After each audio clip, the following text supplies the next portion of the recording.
di India sendiri itu indigo kan dulu sebagai zaman kolonial jadi apa ya? Jadi komoditas gitu ya. Juga ada event besar namanya Indigo Revolt. Itu tuh di mana para petani itu melakukan pemberontakan gitu, petani indigo. Halo semuanya, selamat datang di Ning Talk ya. Jadi ini ruang di mana kita nggak cuma ngobrol soal karya, tapi juga membongkar proses, pengalaman, dan eksplorasi maupun eksperimen seorang seniman of course ya. Hari ini kita akan membahas sesuatu yang kelihatannya tuh sederhana. Tapi di tangan seorang seniman ya, material ini bisa jadi ruang eksplorasi, eksperimen, bahkan cara menangkap nyawa dari sebuah pengalaman. Bersama Widi Pangestu, kita akan masuk ke seri terbarunya yang kali ini juga dipamerkan di pos Quintessence. Nah, nanti kita juga akan ngobrol-ngobrol santai nih soal eksplorasi yang lahir dari residensinya di Ahmedabad, di India. For your information nih, Ahmedabad itu sebuah kota warisan pertama yang dinobatkan oleh UNESCO, dan itu juga merupakan kota industri tekstil dan kerajinan dari bahan-bahan alam. Nah, ini dia Ning Talk.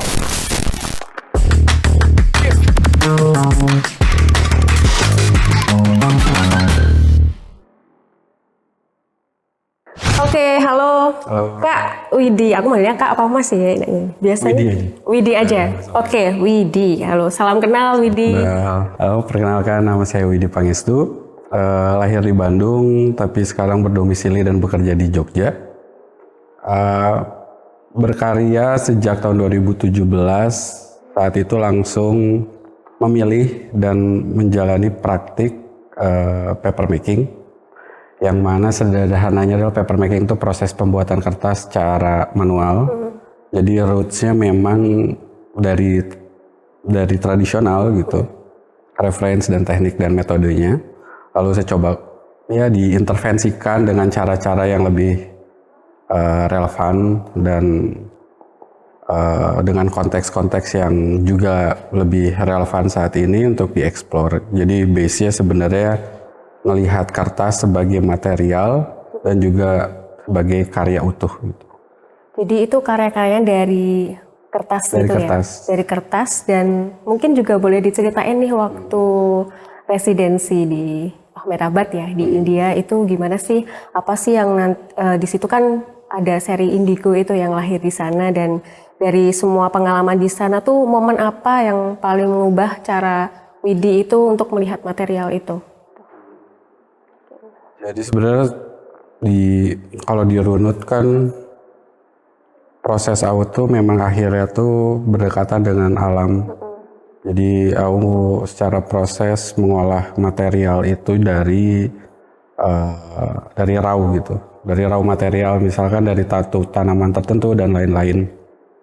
Nah dalam praktik itu kan, dalam papermaking itu ada banyak variabel ya. Kalau misalkan kanvas kan terdiri dari kanvas, cat dan lain-lain kan. Nah variabel di kertas itu juga sama. Jadi kebetulan waktu ada kesempatan untuk residensi, sebenarnya residensinya tuh ada di dua kota. Yang pertama di daerah Toranagalu, itu daerah Hampi, India Selatan, terus di Ahmedabad.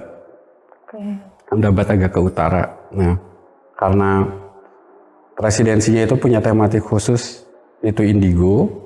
Jadi selama 3 bulan tuh lebih fokusnya adalah di pemanfaatan dan eksplorasi pewarna ini gitu. Indigo kan dari tanaman. Nah, setelah dieksplorasi itu akhirnya bekerja sama dengan Indigo Art Museum. Di Indigo Art Museum itu tuh mereka satu-satunya mungkin yang instansi yang secara khusus spesifik untuk mengkoleksi ataupun mengaktifasi si pewarna indigo itu. Dan itu juga sebenarnya rootsnya panjang, karena di India sendiri itu indigo kan dulu sebagai zaman kolonial jadi komoditas gitu ya.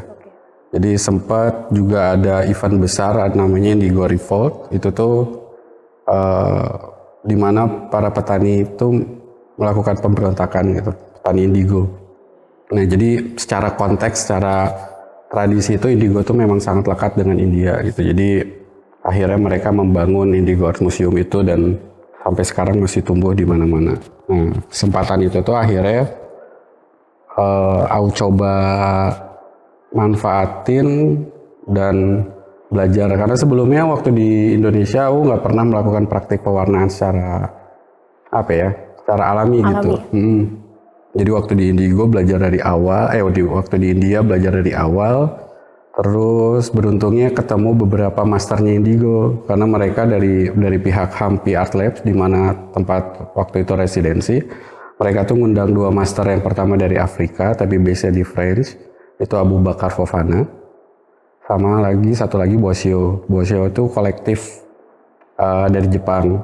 Jadi ada 2 master, dua nama master itu yang datang dan ngajarin beberapa teknik dengan pendekatan yang berbeda-beda kan.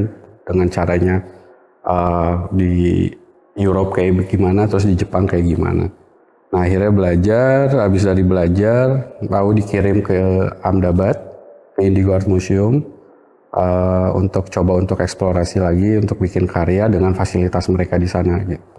Jadi di sana ketemu banyak dari mancanegara untuk eksplorasi gimana sih bahan-bahan alami itu, mereka sendiri juga mempraktekannya tuh berbeda-beda gitu ya. Oke. Nah, tadi ngomong soal indigo tuh, dia tuh sebenarnya apakah warna atau material apa gitu? Indigo itu tuh dari tanaman, dia ada beberapa jenis tanaman yang menghasilkan senyawa sebenarnya. Senyawa indigotin. Indigotin tuh kayak mudahnya kayak pigmen. Jadi pigmen yang menghasilkan warna biru, tapi beda dengan pigmen lain, si indigo ini tuh dia butuh istilahnya butuh reduksi. Jadi dia tuh nggak larut dengan air. Jadi ada istilahnya namanya leuko, dia butuh dilarutin, jadi difermentasi. Sebenarnya tuh semacam kayak mikroorganisme. Di dalamnya tuh ada bakteri, ada mikroorganisme. Yang jadi warnanya itu ya. Warnanya. Jadi ketika ada media, entah kain, entah kertas dimasukin ke dalam situ, waktu keluar tuh dia hijau, lalu perlu dioksidasi baru jadi biru. Gitu. Oke, jadi ada prosesnya tuh biar muncul warna yang disebut indigo tadi. Iya. Nah, soal indigo puff ini Mas, itu dari proses tadi ya, proses panjang dari produksi tekstil itu tadi ya. Berarti itu sama dengan tadi proses-proses selalu oksidasi, terus akhirnya jadi warna indigo. Nah, mungkin kalau untuk di karya yang dipamerkan di Ning Art Space ini ya Mas, itu prosesnya gimana? Tantangannya mungkin karena material alam ya, itu tentunya nanti bakalan ada kayak gangguan atau mungkin masalah gitu. Gimana sih caranya biar itu tuh nggak terjadi gitu, perawatannya atau semacamnya kayak gitu? Tadi kan ada mention indigo puff ya. Jadi waktu itu tuh sebenarnya ada ceritanya waktu di Ahmedabad itu kita gitu dengan para fasilitator gitu kayak diskusi untuk jadi di Ahmedabad itu tuh ada factory besar, factory denim kain gitu besar, salah satu yang terbesar di India. Terus mereka bilang kalau di sana itu tuh penggunaan untuk denim tuh masih pewarnaannya masih pencelupan dengan indigo, tapi udah di skala lebih modern gitu dengan mesin dan lain-lain. Tapi sistem pencelupannya mengadaptasi dari praktik yang tradisional gitu. Nah karena proses mereka dari pabriknya itu tuh ngolah dari raw material dari katun jadi benang, dari benang jadi kain gitu. Nah di proses waktu pembuatan benangnya itu tuh ada namanya kayak dibikin benang kan dipintal gitu. Nah di situ tuh kan mereka tuh jadi ada waste materialnya dari proses pemintalan itu. Terus semacam residu? Kayak residunya gitu. Nah sama pihak pabriknya itu tuh di vakum.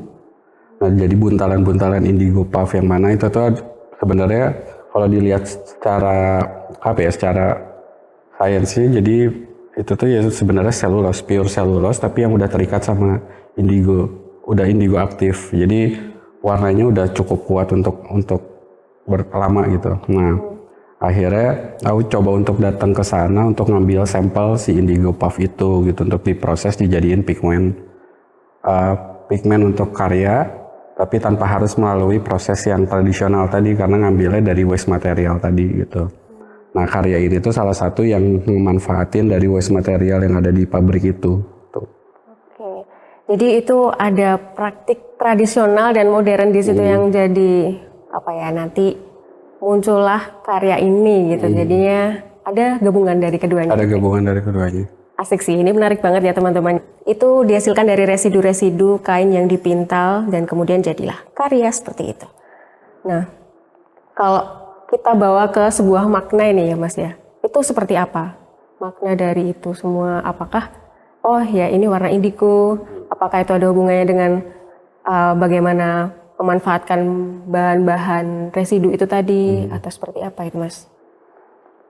Karena ya, untungnya aku belajarnya di tempat yang negara yang kuat secara budayanya dengan indigo gitu. Karena kan ada beberapa negara juga yang punya apa ya, tradisi indigo, misalnya Indonesia juga punya, Jepang dan lain-lain punya gitu. Nah di Korea sendiri, di India sendiri itu dia ada tagline sebenarnya dari Indigo Museum itu. Ya tagline. Blue is not, indigo is not just a color gitu. Jadi bagi praktisi mereka di sana tuh indigo tuh bukan hanya persoalan ini indigo jadi warna biru gitu, tapi ada muatan-muatan tradisinya, ada muatan-muatan perjuangannya gitu. Jadi mungkin konteksnya buat mereka buat dalam. Tapi kan kalau aku dari orang yang nggak pernah langsung mendalami indigo secara praktik gitu, tapi relevansinya dengan praktik aku adalah berhubungan dengan sumber alam tadi gitu. Jadi pemanfaatannya memang yang akhirnya tuh memakan banyak waktu, yang lebih labors lah, yang lebih fisikal gitu pekerjaannya. Jadi kalau secara konteks tuh akhirnya aku percaya bahwa material itu tuh selalu bawa narasinya sendiri gitu, tanpa harus senimannya atau pembuatnya tuh memasukkan secara eksplisit gitu ya. Jadi kayak dari kertas aku ngambil di mana, indigonya di mana gitu. Jadi secara narasi udah cukup untuk mengikat itu menjadi sebuah karya gitu.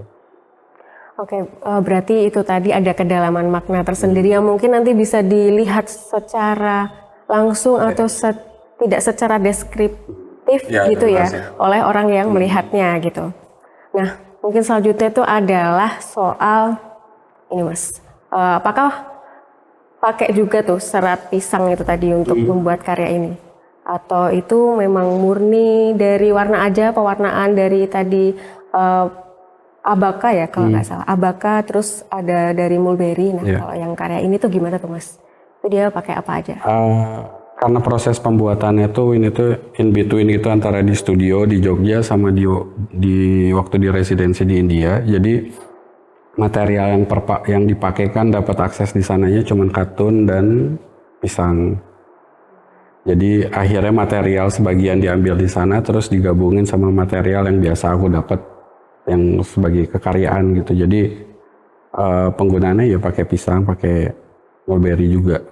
Itu berapa lama Mas? Prosesnya? Kalau proses karena on off kan karena dari India aku bawa dulu ke sini terus dilanjut lagi mungkin sebulan lah kalau misalkan di recap di timelinenya digabungin tanpa off gitu. Karena prosesnya kan dari awal dulu dari mengambil material, sebenarnya proses aku tuh kayak masak sebenarnya. Jadi kayak pemilihan material, bahan ingredientsnya dulu diolah, terus dijadiin kertas. Nah udah baru jadiin kertas, baru dibikin formnya bentuknya seperti apa, baru pewarnaannya kayak gimana, terus baru dikomposisiin gitu kalau secara sederhananya. Panjang ya prosesnya. Jadi kayak masak. Ya. Jadi itulah seni guys. Jadi ya perlu kita riset juga, setelah riset perlu kita cari ingredientsnya dan kemudian jadilah karya gitu ya. Apalagi ya kira-kira? Mungkin estimasi waktunya itu sekitar 1 bulan lebih, 1 bulanan ya. 1 bulan. Nah, kenapa sih prosesnya bisa sepanjang itu selain karena faktor tadi bawa dari sana, terus cari ingredients? Faktornya tuh banyak karena paper making itu kan praktik yang nggak dilakuin banyak orang. Jadi untuk untuk gathering material itu cukup sulit. Jadi kan nggak ada toko khususnya gitu ya. Jadi mau nggak mau aku harus coba untuk bikin ekosistemnya sendiri sebenarnya dalam berkarya tuh, dari materialnya dapat di mana, yang bisa ngolah ini di mana gitu. Jadi setelah bikin ekosistemnya aku baru tahu, oh kalau misalkan aku butuh tanaman khusus ini, aku tahu ke siapa. Nah itu kan ada proses waktunya tuh untuk ngumpulin itu, baru akhirnya datang dikirim, terus proses-proses artistik lainnya gitu. Jadi memang akhirnya time consuming gitu untuk bikin sebuah karyanya. Jadi juga karya ini cukup personal juga ya? Ya akhirnya karena melibatkan waktunya tuh dari yang nggak ada apa-apa gitu, bahan yang nggak bisa diambil, akhirnya diolah sendiri, akhirnya jadi bentuk, jadi sense belongingnya cukup kuat gitu. Nah itu juga jadi landasan untuk aku nggak menaruh banyak maksudnya cara bahasa visual, aku nggak mau mencoba untuk menarasikan di luar konteks dari prosesnya itu gitu, karena itu udah cukup buat aku untuk jadi apa ya, jadi landasan untuk bikin karya. Nah sebelum pakai medium kayak gini tuh Mas, itu apa sih yang dipakai? Apakah dulu tuh pakai kanvas atau gimana? Ada perjalanannya menuju ke sini tuh apa gitu? Dulu ya karena kuliah di ISI ngambil majornya seni lukis, jadi ya akhirnya bersinggungan kan dengan kanvas juga, dengan cat gitu. Tapi setelah akhirnya di beberapa semester coba untuk explore, walaupun explore belum jauh karena kan pandangannya masih lukisan gitu referensinya. Jadi akhirnya beralihnya sebenarnya ke kertas karena ngambil simpelnya doang gitu. Kertas dan charcoal saat itu. Yang akhirnya ditekunin ya saat itu. Kertas dan charcoal di drawing lah, hitungannya kayak drawing hitam putih kayak gitu. Cuman sebenarnya ada turning point-nya waktu 2016 sampai 2017 gitu, waktu aku dapat kesempatan di ICANN, Indonesia Contemporary Art Network. Itu tuh studio alternatif yang di open sama Tita Ruby. Salah satu seniman juga, seniman senior juga. Nah, dapat kesempatan untuk open studio di situ dengan fasilitatornya ada Enin Prayitno, Edwin Suprianto salah. Tipe ya guys. Sama Ignatianilu sebagai kurator. Saat itu ya ngelakuin diskusi dan lain-lain gitu. Jadi memang belum ada gambaran untuk ngubah konsep karya jadi yang kayak gimana. Tapi karena itu akhirnya penuh ruang diskusi gitu, jadi si Om Enin itu tuh nge-challenge sebenarnya kayak ngasih persoalan pertanyaan materialitas. Itu juga aku belum tahu tuh materialitas tuh apa. Masih abstrak banget gitu ya. Jadi ditanya kenapa milih kertas, kenapa dimilih charcoal gitu. Nah pertanyaan itu tuh kan lumayan untuk saat itu yang belajar lukisan tuh cukup membingungkan ya. Gara-gara banget gitu ya. Gara-gara kan kenapa milih, kalau misalkan saat ngelukis kan kenapa milih akrilik, kenapa milih minyak gitu. Nggak ada reason filosofisnya kecuali persoalan teknis gitu. Jadi pas ditanya kenapa milih kertas, kenapa milih charcoal, nggak nemu tuh kaitannya apa, akhirnya lebih milih kertas. Tapi saat itu milih kertas pun juga gambarannya kertas diapain ya gitu. Nah malah dari proses research itu akhirnya balik lagi ke pertanyaan paling dasar, cara bikin kertas kayak gimana. Nah di situ baru aku tahu, oh ternyata paper making itu tuh ya tradisi yang sangat lama dan yang sangat jauh gitu untuk apa ya, untuk bisa dibaca kembali walaupun ada gap. Kesulitannya itu kan paper making itu bukan praktik yang umum, jadi untuk belajar dan untuk cari tahunya lebih sulit gitu. Jadi lahir dari banyak diskusi itu kemudian muncullah ide ini dan akhirnya juga berkesempatan untuk residensi di India, akhirnya menghasilkan karya yang seperti sekarang ini ya. Mungkin juga gimana sih, kan itu juga terbatas dari material alami gitu ya. Apakah di situ tuh benar-benar ada sesuatu hal yang mengendalikan hasil itu, atau justru ada dalam diri sendiri tuh negosiasi dengan material itu, Mas? Negosiasi harus kayaknya karena persoalan material ya, negosiasi kan harus memilah mana yang material yang bisa baik secara kualitas dan lain-lain. Jadi secara kalau misalkan kita bilang paper making kertas dan lain-lain itu kan stereotipnya selalu fragile, selalu apa ya, maksudnya tuh riskan untuk rusak dan lain-lain gitu. Tapi setelah mendalami hampir 10 tahun sih aku merasa banyak sekali variabel, nggak fair kalau misalkan karya kertas dibilang sebagai karya yang mudah rusak gitu ya. Tapi kalau di posisinya aku, karena aku ngolahnya dari awal, jadi aku udah tahu nge-preventnya kayak gimana, mencegahnya kayak gimana, dari pemilihan materialnya yang kualitasnya baik kayak gimana dan lain-lain gitu. Jadi ya itu akhirnya salah satu praktik aku tuh bertambah, akhirnya menjadi seorang seniman, akhirnya harus mensosialisasikan praktik paper making lagi, sekalian memprevent gimana praktik tradisi ini tuh nggak hilang gitu. Nah dengan posisinya seniman kan aku bisa berspekulatif dan nggak ada di dalam satu kotak gitu. Jadi eksplorasinya bisa lebih bebas, pemaknaannya lebih bebas gitu. Nah kalau untuk misalkan soal eksplorasi ini Mas, di Indonesia sendiri gimana sih Mas Widi ini untuk eksplor itu, karena terbatasnya jumlah seseorang yang jadi seorang paper maker gitu ya, itu gimana Mas? Nah mungkin itu juga jadi privilege akhirnya, karena waktu belajar paper making kan nggak terlalu banyak referensinya. Jadi dari awal tuh aku nggak punya habit untuk melihat preferensi dari bentuk visual, dari bentuk lain-lainnya. Jadi memang step by step tuh dari temuan-temuan di studio gitu, dari eksplorasi ini, oh ternyata bisa diginiin, ternyata bisa diginiin, ternyata bisa diginiin gitu. Nah jadi memang prosesnya cukup sulit buat belajar. Akhirnya belajarnya sebenarnya ke praktisi-praktisi yang tradisional lagi aja, orang yang buat kertas untuk hobi, orang yang kertas untuk secara kolektif, atau enggak praktisi daluang. Misalkan kan di Indonesia ada istilah kertas tradisional namanya daluang.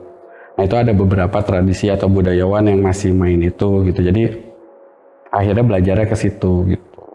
Banyak cara ya? Banyak cara, dan dari beberapa tahun kemarin juga aku sadar kalau misalkan pengalaman atau enggak ilmunya nggak ditambah, aku bakal kesulitan untuk bisa ngeksplor lebih jauh. Jadi aku tuh dari tahun kemarin coba untuk berstrategi gimana caranya aku bisa residensi difokusin di Southeast Asia dulu. Jadi aku ke Thailand, aku ke Laos, aku ke Kamboja, ke Singapura untuk melihat sebenarnya praktik si kertas ini di Asia Tenggara itu kayak gimana gitu. Jadi sebenarnya buat bahan bakar aja untuk eksplor kayak gimana dan lain. Soalnya kalau aku ngerasa di sini sendiri kayak orang yang nggak bisa ada diajak ngobrol gitu. Agak bingung nih mau gimana nih gitu ya. Tapi karena banyaknya tekad gitu ya untuk eksplor di Asia Tenggara, bahkan tadi sampai India gitu, itu lumayan bisa memberi bahan bakar tadi untuk menciptakan karya yang berbeda gitu ya. Sama sebenarnya ngubah pandangan, walaupun praktiknya tradisional, tapi kan cara-cara yang dilakukan itu nggak perlu tradisional gitu ya. Jadi banyak akses, banyak cara gitu untuk bisa dilakuin. Oke. Nah, selain dari India tadi sudah pernah ke mana Mas? Ke Thailand juga ya? Nah kalau di sana apakah juga pada akhirnya kok memilih warna itu indigo gitu, warna biru gitu ya? Kalau indigo sebenarnya khusus spesifiknya di India. Oh, India kalau aja. Yang ke negara-negara itu aku belajar paper making, belajar bikin kertasnya kayak gimana gitu. Jadi memang beda-beda ya. Jadi untuk bahannya itu berbeda-beda, tekniknya juga berbeda ya. Tekniknya berbeda-beda walaupun nggak jauh ya. Cuman penerapannya kan paper making ini tuh selalu beradaptasi dengan lingkungannya sekitar. Jadi misalkan kayak di satu negara, di negara ini lebih banyak tanamannya A, mereka akan pakai A dan diolah gitu. Berarti kayak mungkin wilayah tropis itu beda dengan wilayah yang memiliki musim tuh Iya, ada iya. banyak musim gitu ya. Jadi itu ngaruh juga. Itu ngaruh juga. Oke, oke. Nah, terus untuk karya yang di sini Mas, di Pink Blue, itu prosesnya apa itu Mas? Dari awal mungkin bisa diceritain soal Kalau prosesnya, aku tuh sebenarnya tekniknya pakai layering gitu ya. Layering. Jadi aku bikin base-nya dulu dari kertas cukup tebal. Terus aku dipping aku lakuin pencelupan ke indigo untuk mengambil warnanya. Terus di layering lagi, dicampur lagi dengan waste material yang aku dapat di pabrik di Ahmedabad tadi gitu untuk bikin komposisinya. berawal dari residensi di Ahmedabad itu, kemudian dipraktekkan lagi di sini, dan itu bahan-bahannya juga dari sana ya, Ya, dia. jadi diambil sampelnya dari sana. Ambil sampelnya aja berarti. Biasanya kan kalau di sana itu di India ya, terutama itu kan banyak sekali pabrik-pabrik dengan banyak benang-benang katun gitu. Nah, mengapa akhirnya mengambil residunya atau enggak? Kenapa nggak ngambil bahan jadinya itu loh Mas? Itu. Sebenarnya hampir semua materialnya diambil, dibikin beberapa karya gitu. Jadi ada dari dalam satu seri ini tuh ada yang memang ngambilnya benangnya, terus benangnya dijadiin sebagai medium buat berkaryanya juga. Ada yang memang dari seratnya dicelup ke indigo untuk diambil warnanya dan lain-lain gitu. Jadi kebetulan untuk yang karya ini memang spesifik karena tadi perjalanan tadi ke Ahmedabad gitu, ada indigo puff karena cukup sulit juga untuk melihat satu pabrik yang masih melakukan itu gitu. Itu ya. Apakah ini akan ada hubungannya nih dengan lingkungan atau keberlanjutan dan sebagainya gitu Mas? Ya ada juga karena mungkin di akses untuk indigo secara skala pabrik di India lebih aksesibel gitu. Jadi mereka masih menggunakan pewarnaan alami itu gitu. Jadi kalau misalkan kayak di Indonesia, aku rasa kayak sih cukup sulit untuk melihat pabrik menggunakan bahan alami ya gitu. Nah, ini kan juga kita sedang menghadapi dunia yang juga serba cepat gitu ya Mas. Nah, apakah dalam proses ini kan cukup memakan waktu ya? Nah, ini apakah menjadi bentuk pilihannya Mas Widi terus atau kebutuhan atau memang itu wah aku akan mengambil sikap untuk ini agar aku bisa lebih dalam nih dalam proses pencarian material dan sebagainya gitu Mas? Tanpa disadari sih akhirnya jadi satu dedikasi sih.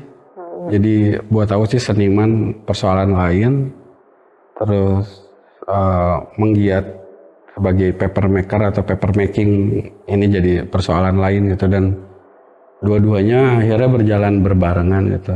Yang satu adalah aku mencoba untuk mencari relevansinya sebagai seniman bagaimana, yang satu gimana akhirnya aku bisa bisa jadi kayak ngoper obor gitu buat nge-preserve Menyala. buat seenggaknya dalam lingkup yang kecil gitu ya, ada praktik paper making gitu.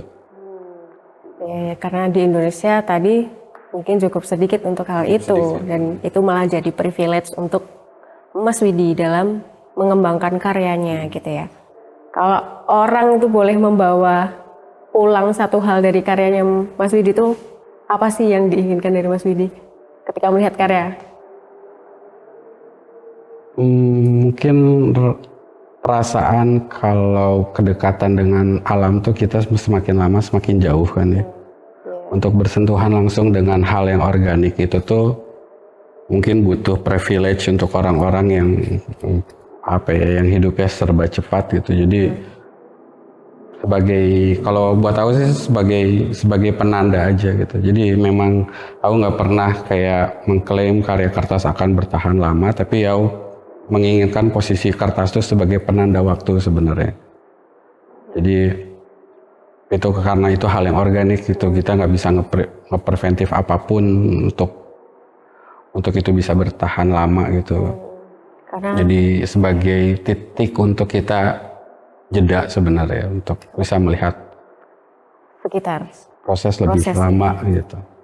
Jadi terlepas dari sustain itu tadi ya, mungkin kita bisa lebih merefleksikan lagi apa itu jeda, kemudian juga gimana sih hubungan kita dengan sekitar mungkin ya kalau lebih luas gitu ya. Nah, dari obrolan ini tuh kita jadi makin tahu ya teman-teman ya, bahwa karya itu bukan soal apa yang kita lihat ya, seperti post quintessence ini kan soal jejak, soal bagaimana kita melihat kembali apa yang jadi sejarah kayak gitu ya. Dan tapi ini jujur juga tentang apa yang ada di baliknya kayak material, waktu, dan juga pengalaman yang melekat gitu. Oke, dan kita udah sampai di penghujung ya ternyata. Dan dari obrolan kita hari ini kita jadi makin tahu tuh bahwa karya itu bukan cuma apa yang terjadi di baliknya tentunya, tapi ada hubungannya juga dengan material, waktu, dan pengalaman dari masing-masing senimannya. Betul itu? Betul.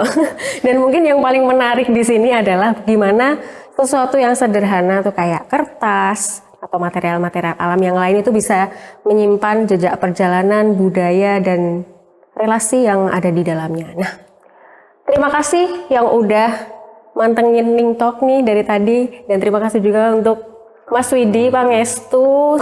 Selamat berkarya, semangat berkarya, dan sampai jumpa di Ning Talk episode berikutnya. See you, bye-bye. Pura-pura ngobrol. Kayak yang di berita. Langsung jalan.